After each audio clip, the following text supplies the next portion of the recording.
Hello friends, good morning and welcome to smile and learn civil engineering. So आज के दिन बहुत एक अलग सा टाइप का क्लास होने वाली है आप लोगों के लिए। तो मैं लाइव करने की कोशिश की थी, इसी वजह से मैंने जो 5 डेज लाइव मैं कर रही थी वो घटा के मैंने 3 दिन पे लेके आई हूँ। पर उम्मीद करती हूँ कि 1 या 2 महीने के बाद ये प्रॉब्लम सॉल्व हो जाएगी और लाइव हमारी कंटिन्यू रहेगी। तब तक के लिए आप थोड़ा सा मैनेज करके रिकॉर्डेड क्लास को देख लीजिए, ठीक है। एक बात मैं आप लोगों के साथ शेयर करना चाहती हूँ कि कल हमने हमारे ग्रुप में एक चीज डाली थी कि copy paste and Google search के बारे में। तो देखो, पता नहीं है कि कितने लोगों को ये वाला पार्ट पता है। आपको मान लीजिए कि कोई एक क्वेश्चन आपको नहीं आता है, ठीक है। तो आपको अगर कोई क्वेश्चन नहीं आ रहा है तो आप उस क्वेश्चन को गूगल सर्च कर सकते हैं। ऐसा नहीं है कि आप गूगल सर्च नहीं कर सकते। इसका डीप मीनिंग को समझने के लिए मैं ये वाला पार्ट को लेके आई हूँ। हो सकता है कि आपको पसंद ना हो तो आप फास्ट फॉरवर्ड करके थोड़ा सा देख लीजिए। पर मुझे लगा कि मैं थोड़ा सा इस पे डिस्कस भी कर लूँ, वो आपके लिए अच्छा होगा। तो देखिए, कॉपी पेस्ट करना और गूगल सर्च करना ये हैबिट बन जाएगा तब ये खतरनाक है। पर जब तक आप कोई नई चीज को, नई क्वेश्चन को देख के आप गूगल सर्च कर रहे हो तो वो ठीक है, वो आप कर सकते हो। लेकिन एक बार जिसको आपने सर्च कर लिया और पढ़ लिया, उसको आप दूसरे बार नहीं करेंगे, ठीक है। कहने का मतलब यही थी। हम लोग शुरू करेंगे क्वेश्चन नंबर 1 के साथ। Which is most preferable equipment for carrying out excavation in hard soil. तो मान लो कि एक मिट्टी है, एक हार्ड सॉइल है, ठीक है। हार्ड सॉइल होता है, सॉफ्ट सॉइल होता है, जो भी होता है, एक हार्ड सॉइल है, ठीक है। तो उसमें आपका कौन सी इक्विपमेंट जो है, इस वीडियो की जो थंबनेल है उसमें आपका उस इक्विपमेंट का पिक्चर आपका है। आप जाके थंबनेल को देखेंगे, मतलब जाके तो नहीं देख सकते आप, फिर से आप देखेंगे रिकॉर्डिंग या फिर जो भी है, तो वहां पे देख देख सकते हैं। तो वो वाला जो इक्विपमेंट है वही है जो कि आप हार्ड सॉइल में बहुत स्मूथली काम करता है। बाकी जो इक्विपमेंट्स है वो मीडियम या फिर सॉफ्ट सॉइल में भी काम करता है। तो उसका नाम क्या है? वो है पावर शोवेल, ठीक है। तो जब भी आप, सब क्या है, सब के सब आपका क्या है? Excavation equipments. तो एक्सकैवेशन इक्विपमेंट्स में ऐसी कौन सी इक्विपमेंट है जो कि हार्ड सॉइल में काम करता है? वो है पावर शोवेल। बाकी कौन सी टाइप की, मतलब इस क्वेश्चन से आपको क्या क्या उठाना है, सारे सारे के सारे एक्सकैवेशन इक्विपमेंट्स को आप लिख लीजिए एक कॉपी में, एक जगह पे आप लिख लीजिए या फिर याद कर लीजिए अब कौन सी टाइप की सॉइल पे यूज होता है, यही बात है, ठीक है। बस और कुछ नहीं है। नेक्स्ट क्वेश्चन की ओर बढ़ेंगे। What is the value of partial safety factor for soft fabricated welds. तो देखिए, यहाँ पे क्वेश्चन मार्क होगा कि पार्शियल सेफ्टी फैक्टर जो है ना, ये सॉफ्ट फैब्रिकेटेड वेल्स के लिए क्या हो जाता है। तो दोस्तों ये पुराने क्वेश्चन है ना, क्योंकि ये पिछले दिन की क्लास में भी हमने डिस्कस किया था। तो इसका आंसर क्या है आपको पता है? इसका आंसर ये आपका है 1.25, राइट। तो अगर हम बात करें कि सॉफ्ट फैब्रिकेटेड वेल्स सारे के सारे 1.5 ही है, मतलब आप मान लीजिए वेल्डिंग, बोल्टिंग, रिवेटिंग, कुछ भी, सारे के लिए पार्शियल सेफ्टी फैक्टर 1.5 ही है।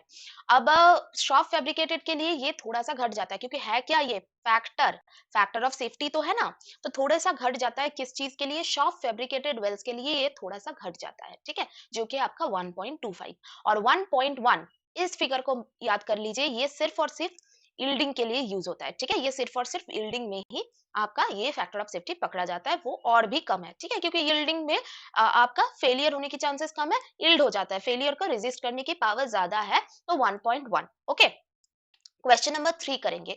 Unit of measurement of DPC. अब डीपीसी क्या है आपको पता है? डैम प्रूफ कोर्स, है ना।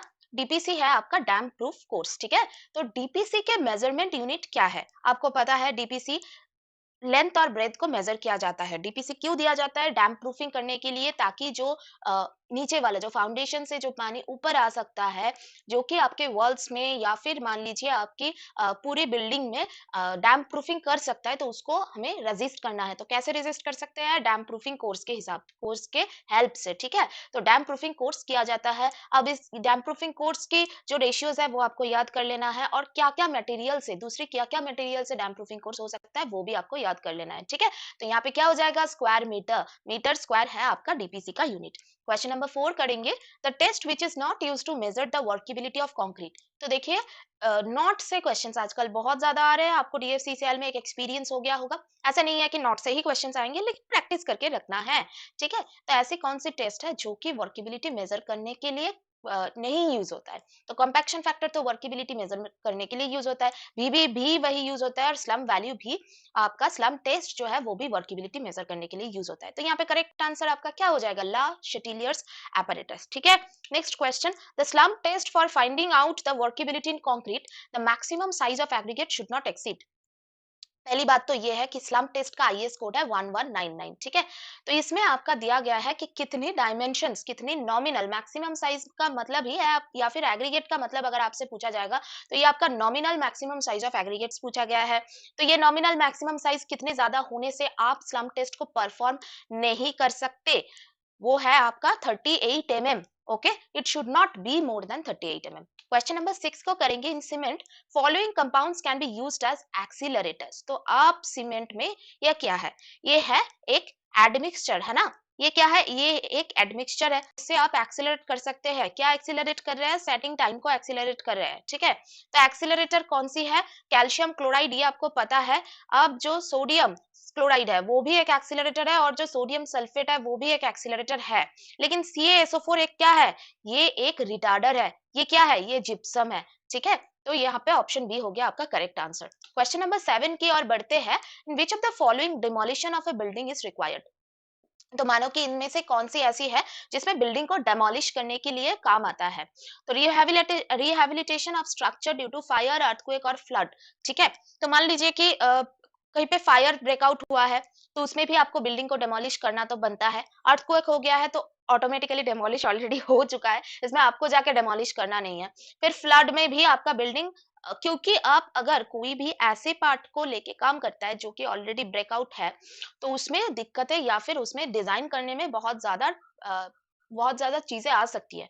तो इससे बेहतर है, और इससे अनइकोनॉमिकल भी हो सकता है, तो इससे बेहतर है कि आप पूरे के पूरे बिल्डिंग को डेमोलिश कीजिए और फिर एक नए बिल्डिंग खड़ा कीजिए। ठीक है, so rehabilitation of building due to deterioration, ये भी सच है। Okay, complete removal of structure to make way for new structure, ये भी सही है। ठीक है, तो यहाँ पे करेक्ट आंसर आपका कौन सा हो जाएगा, option D. What is correct with respect to stressed and curve of concrete in limited method of design as per IS 456। तो इनमें से कौन सी करेक्ट है, जो कि limited method of design as per IS 456। तो देखिए दोस्तों, यहाँ पे हम स्ट्रेस्ड एंड कार्व को ड्रॉ करते हैं। तो जब हम स्ट्रेस्ड एंड कार्व को ड्रॉ करते हैं तो एक पॉइंट तक आपका स्ट्रेस्ड एंड कार्व जो है पैराबोलिक है, दूसरी है आपका स्ट्रेट लाइन। तो ये हो गया आपका 0.002 तक आपका हो गया पैराबोलिक, और 0.0035 तक आपका हो गया स्ट्रेट लाइन। तो code allows the use of appropriate curve, any appropriate curve नहीं, ये तो नहीं होता है। Curve is parabolic up to a strain of 0.0035, नहीं, ये भी सच नहीं है, क्योंकि 0.0035 0.002 से 0.0035 तक आपका जो कर्व है वो हो जाता है आपका straight line. The curve is straight line up to strain of 0.002, तो ये भी सही नहीं है। यहाँ पे करेक्ट आंसर कौन सा हो जाएगा आपका, नन ऑफ दिस। ओके, और बढ़ेंगे question number 9, a shaft of dia subjected to bending moment M and a twisting moment T। बहुत सारी बार ये क्वेश्चन हमारे चैनल पे हो चुकी है, पर जब आप इस क्वेश्चन को देख रहे हैं फिर से तो आपको नहीं लग रही है।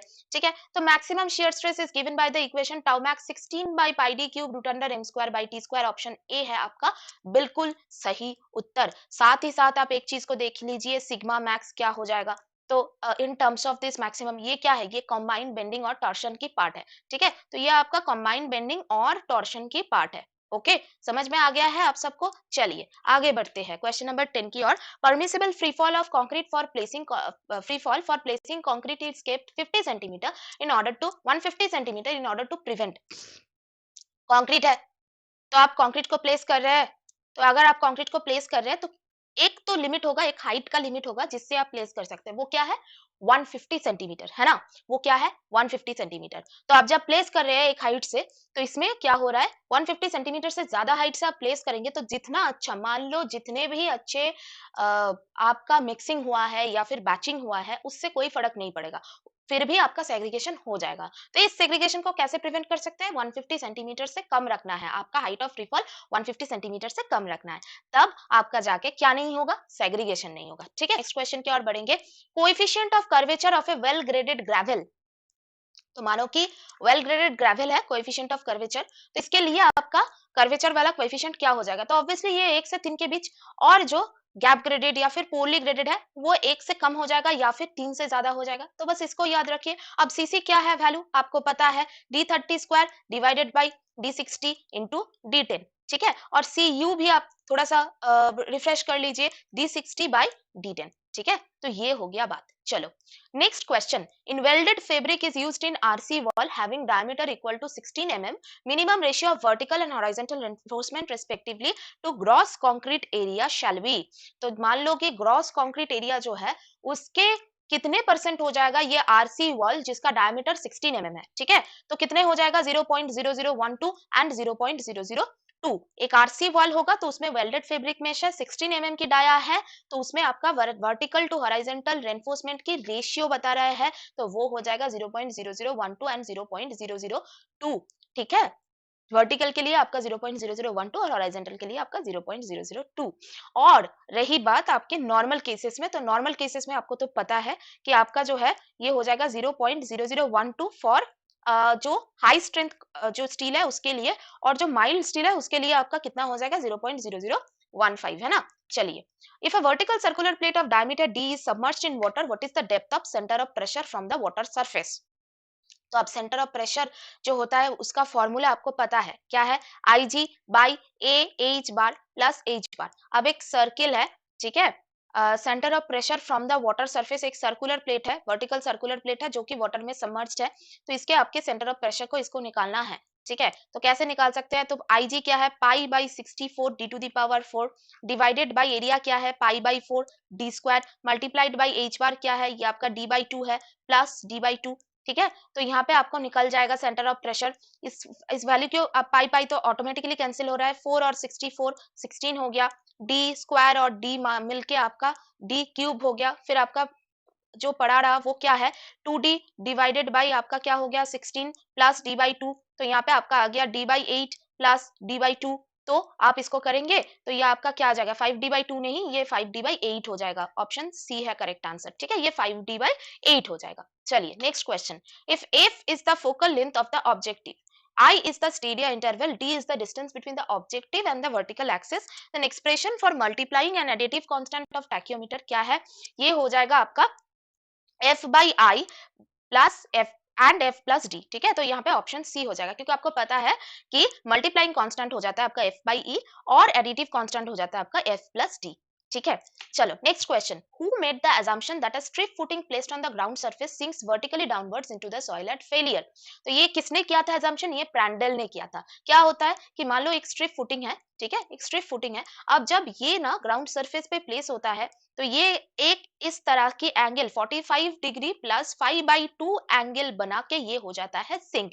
अब ये जब सिंक हो रहा है तो ये फेल कर रहा है, ठीक है, तो फेलियर के टाइम पे ये सिंकिंग हो रही है तो ये फेल कर रहा है, तो ये बताया था, ये जो एजम्पशन है ये प्रैंडल ने किया था।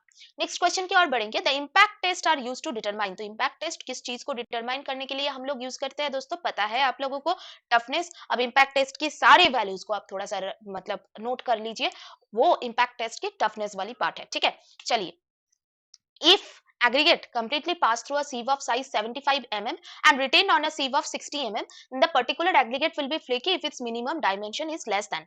तो flakiness index क्या है, आपको पता है कि least lateral dimension is less than 3/5 of the mean dimension, है ना। तो अब यहाँ से मीन डायमेंशन को कैसे निकालेंगे, तो देखिए एक ये पास कहाँ से कर रहा है 75 mm से पास कर रहा है, ये रिटेन कहाँ पे हो रहा है 60 mm पे, तो मीन डायमेंशन क्या है इन दोनों के बीच ही तो है, तो 75 प्लस 60 डिवाइडेड बाई 2, ये कर लिया आपका मीन डायमेंशन, इसका कर लो 3/5, ठीक है। तो इसका मिनिमम डायमेंशन जो है ये 3/5, 75 प्लस 60/2 ये 3/5 ऑफ दिस पार्ट से कम हो जाएगा, आप इसको कैलकुलेट करेंगे तो आपका आंसर आ जाएगा 40.5 मिलीमीटर, ठीक है। नेक्स्ट क्वेश्चन की ओर बढ़ते हैं, approximate calcium oxide composition limits of ordinary Portland cement. तो दोस्तों ऑर्डिनरी पोर्टलैंड सीमेंट ओपीसी आपको पता है, तो कैल्शियम ऑक्साइड सबसे ज्यादा मात्रा में प्रेजेंट होता है, वो क्या होता है 60 से 65 या फिर कभी कभी आपको 67% भी दिखने को मिलेगा, कैल्शियम ऑक्साइड, सिलिका, ठीक है, फिर आपका आ जाता है एल्यूमिना, सल्फर, तो इसको थोड़ा सा पढ़ लीजिए, ओके। नेक्स्ट क्वेश्चन की ओर बढ़ते हैं, a collapsible soil subgrade sample was tested using standard CBR ratio apparatus। Question दिखने में बड़ा हो सकता है लेकिन आपको क्या करना है, क्वेश्चन को धीरे से पढ़ना है। Collapsible soil subgrade sample was tested using standard CBR apparatus and the observations are given below।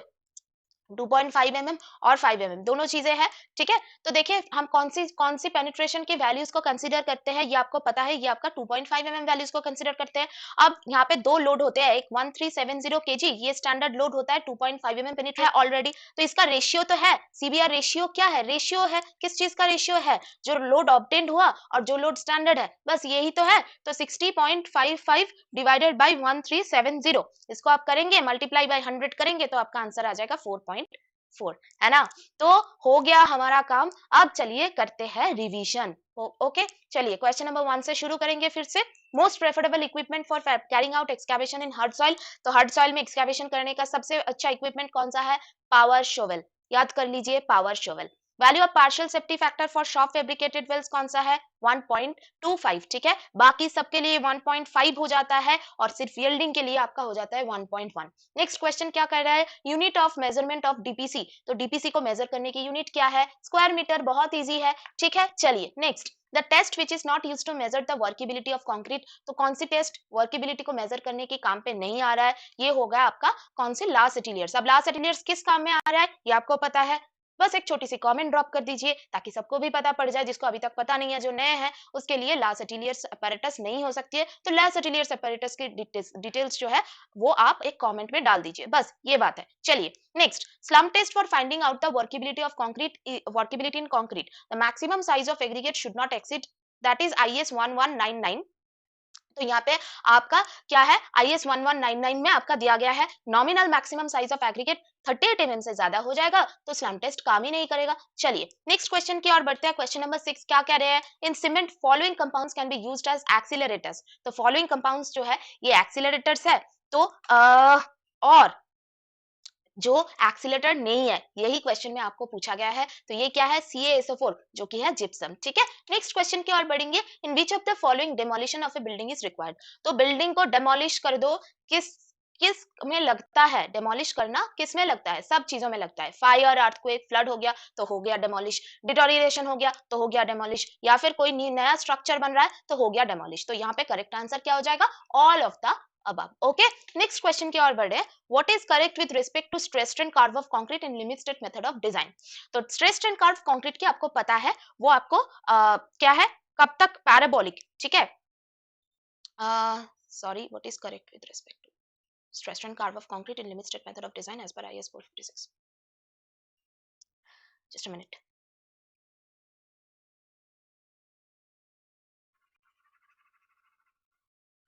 এটা তো কনসেন্ট্রেট করছিলাম না, এর জন্যই হচ্ছিল এটা।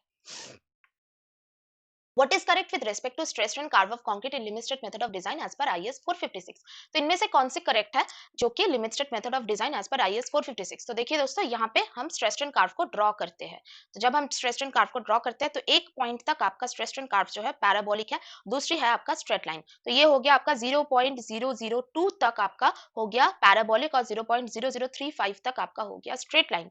तो code allows the use of appropriate curve, any appropriate curve नहीं, ये तो नहीं होता है। Curve is parabolic up to a strain of 0.0035, नहीं ये भी सच नहीं है, क्योंकि 0.0035 0.002 से 0.0035 तक आपका जो कर्व है वो हो जाता है आपका straight line, the curve is straight line up to strain of 0.002, तो ये भी सही नहीं है। यहाँ पे करेक्ट आंसर कौन सा हो जाएगा आपका, none of this. Okay, next question, a shaft of dia is subjected to bending moment M and twisting moment T at a section, ठीक है, T at a section, तो maximum shear stress is given by the equation tau max equal to 16 by pi d cube root under m square plus t square। आपको हमने पूछा है कि combined bending और torsion की बात भी आपको करना है, ठीक है। चलिए, permissible free fall of concrete is kept 150 centimetre in order to prevent, तो क्या प्रिवेंट करने के लिए, सेग्रीगेशन को प्रिवेंट करने के लिए 150 सेंटीमीटर हाइट से ज्यादा हाइट से गिराया नहीं जाएगा, ठीक है।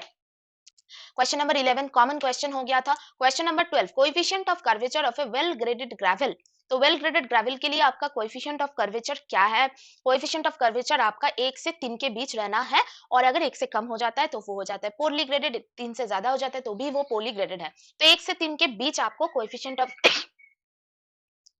तो 1 से 3 के बीच आपको कोएफिशिएंट ऑफ कर्वेचर को रखना है, ठीक है। चलिए, वेल्डेड फैब्रिक के लिए आपका वर्टिकल और हॉरिजॉन्टल एनफोर्समेंट की रेशियो आपसे पूछा गया है, तो ग्रॉस कंक्रीट एरिया की कितने परसेंटेज हो जाता है, 12% और 2%, वर्टिकल 0.0012 और हॉरिजॉन्टल 0.002। क्वेश्चन नंबर 14 क्या कह रहे हैं, vertical circular plate of diameter d is submerged in water, what is the depth of centre of pressure from the water surface. Okay, तो सेंटर ऑफ प्रेशर की डेप्थ जो है वो वाटर सरफेस से कितना होना जरूरी है। तो सेंटर ऑफ प्रेशर का फॉर्मूला आपको पता है, I G by H bar plus H bar, आप एच बार डी बाई 2 है, A pi by 4 D square है, आई जी क्या है pi by 64 D to the power 4 है, तो ये आपका हो गया 5 डी बाई 8, आपका करेक्ट आंसर हो गया। क्वेश्चन नंबर 15 क्या था कि आपका मल्टीप्लाइंग और एडिटिव कांस्टेंट, मल्टीप्लाइंग कांस्टेंट आपको ऑलरेडी पता है F by I plus F by I, और एडिटिव कांस्टेंट क्या है F plus D. Next question, who made the assumption that a strip footing placed on the ground surface sinks vertically downwards into the soil at failure? तो किसने किया था ये assumption, क्योंकि ये सिंक हो जाता है, जब भी ये फेल करता है तो ये सॉइल में सिंक हो जाता है, तो ये किसने किया था, प्रैंडल ने किया था। चलिए, इम्पैक्ट टेस्ट किस चीज को डिटरमाइन करने के लिए यूज होता है, टफनेस को डिटरमाइन करने के लिए इम्पैक्ट टेस्ट को हम लोग दोस्तों यूज करते हैं। क्वेश्चन नंबर 18 का क्या है, एग्रीगेट्स जब कॉम्प्लीटली पास कर रहा है एक सीप से और रिटर्न हो रहा है एक सीप पे, तो उसके लिए आपको मीन डायमेंशन को निकालना है। तो मीन डायमेंशन क्या है, 75 एंड 60 के बीच से, 75 से पास हो गया, 60 में रिटर्न हो गया, तो इसी के बीच होगा आपका डायमेंशन उसका, तो वही हो गया आपका मीन डायमेंशन। तो आपको निकालना है 75 प्लस 60 डिवाइडेड बाई 2, और क्या होता है flicky, 3/5 of the mean dimension. तो इसको कैलकुलेट करेंगे तो आपका आंसर 40.5 मिलीमीटर हो जाएगा। ठीक है, चलिए, approximate calcium oxide composition limits of ordinary Portland cement, तो ऑर्डिनरी पोर्टलैंड सीमेंट में कैल्शियम ऑक्साइड की कंपोजिशन की लिमिट्स क्या है, 60 टू 67% के बीच आपका लिमिट है, फिर आप 60 टू 63% ये आपका नॉर्मल है, एवरेज है। ठीक है, क्वेश्चन नंबर 20 और सेशन की लास्ट क्वेश्चन, जो कि है आपका क्या, कैलिफोर्निया बियरिंग रेशियो वाला क्वेश्चन था। तो उम्मीद करती हूँ समझ में आ गई है ये वाला क्वेश्चन, आंसर 4.4% है। जिसको भी समझ में नहीं आ गया रिवाइंड कीजिए, रिवाइंड करके वो 20 वाला क्वेश्चन पे जाइए, वहां पे जाके रिवाइंड कीजिए। ठीक है, तो आपका काम हो जाएगा। अब मैं एक इंटरेस्टिंग सी बात आपको बताती हूँ।